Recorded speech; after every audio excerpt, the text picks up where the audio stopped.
ጠቋራ፣ ዳልሞቴ፣ ወሰንገላ፣ ፋብኮ፣ ፈደመና ምንድናቸው? ታየ ከራማ፣ ራሄሎ፣ ሻምበሶ ምንድናቸው? አይነ ጥላ፣ ቡዳ፣ ዛር ምንድነው እያለን እንዘረዝረዋለን። ምን እንደሆነ የሚሰሙ እናቶች አሉ። የሚያመልኩት የነበሩ ባዕድ አምልኮ የሚያመልኩ የነበሩ እናቶቻችን ይህን ልክ ሲሰሙ ምን ይሆናሉ? አይ የእናቴ አባቴ ከራማ እያልኩ ሳመልከው ለካ አጅሬው ነው እያሉ ምን ያደርጋሉ? ንስሐ ይገቡበታል። ጠባቂ መልአክ መስሏቸው የነበረው በሙሉ ንስሐ ይገቡበታል። ለዛ ነው የሰይጣን ቃለ መጠይቅ ያስፈልጋል የተባለው። እና እንቀጥለው እስቲ። ያለ እግዚአብሔር ፈቃድ ለምንድን ነው በሰዎች ላይ ታድር ዘንድ እንዴት ምክንያት አገኘህ አሉት። ሰይጣንም ሰው አለ ሲመልስ፣ ሰው በእግዚአብሔር ሕግ ጸንቶ ሳለ የአብ የወልድ የመንፈስ ቅዱስ ስም የሚጠራ በንጽህና ሆኖ የክርስቶስን ስጋና ደም በሚቀበለው ላይ ለማደር ስልጣን የለኝም አለ። እንዴት ደስ ይላል! እሺ አሁን የተናገረው ትክክል ነው አይደለም? ልክ ማቴዎስ ወንጌል ላይና ማርቆስ ወንጌል ላይ ምን አሉ?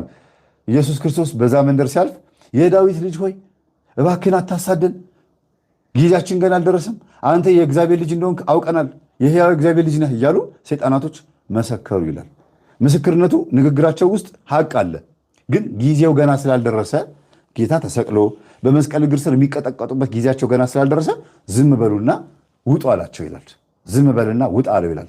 እዚህ ጋር ይሄ መንፈስ ዝም በልና ውጣ የተባለው ሳይጠየቅ ስለቀባጠረ ነው። ስለምን? ስለ ድነት ጉዳይ እንጂ ሊፈውስ አስበው አልነበረም። ራሳቸውን የቀባጠሩት ና ብሎ ሊፈውሳቸው ሰብስቦ አይደለም። መንገድ ላይ ነው። መንገድ ላይ መናፍስቶቹ ምን ሆነው ነው ሲለፈልፉ ስሙን መልኩን ሲያዩት በዛ ሲያልፍ ሲያዩት ደነገጡ። አታሳደን ሲሉት ጊዜ የዛን ሰዓት ምን ሆኑ? ዝም በልና ውጣ አለው ጌታ። አይሁዲዎች የሆነ እንዲሰሙት ያልፈለገው ጉዳይ አለ። ይሄ ነው እንደሚሰቀለው፣ ሆን ብሎ ነው እንደሚሰቀለው። ስለዚህ የሚሰቀለው ሆን ብሎ ከሆነ እኛም አንከሰውም፣ አንገርፈውም፣ ምንም አንለው ብለው እጃቸውን እንዳይሰበስቡ በሱ መገረፍ እኛ ስለምንድን ዝም በልና ውጣ አለው ነው የሚለው መጽሐፍ ቅዱስ። በደንብ አስተውሉ። ዝም ብሎ ማንም ቄስ ተነስቶ ዝም ብለው ውጣ ብሎታል እየተባለ አይደለም። ይኸው አባ ጳውሊ ደግሞ ኢንተርቪው እያደረጉት ነው። አባታችን አባ ጳውሊ የካቶሊክ አባት ናቸው እንዴ ወይስ የጴንጤ አባት? የኦርቶዶክስ የተዋህዶ አባት ናቸው አይደለም እንዴ? እንደሳቸው ያለ ብህትውናን ያጸደቀ አባት የለም። አባ ጳውሊ ማለት የምናኔ አባት ናቸው። አባ እንጦንስ ደግሞ የምንኩስና አባት ናቸው። አባ መቃርስስ ይህንን ብህትውናና ምንኩስናን ያጠናከሩ አባት ናቸው። አባ መቃርስ እነዚህ አባቶች ላይ ሰይጣን እንዴት እንደበረታባቸው በደንብ ነው የምናየው። እንደዚህ አይነት ውይይት መወያየት አለብን ብዬ አስባለሁ።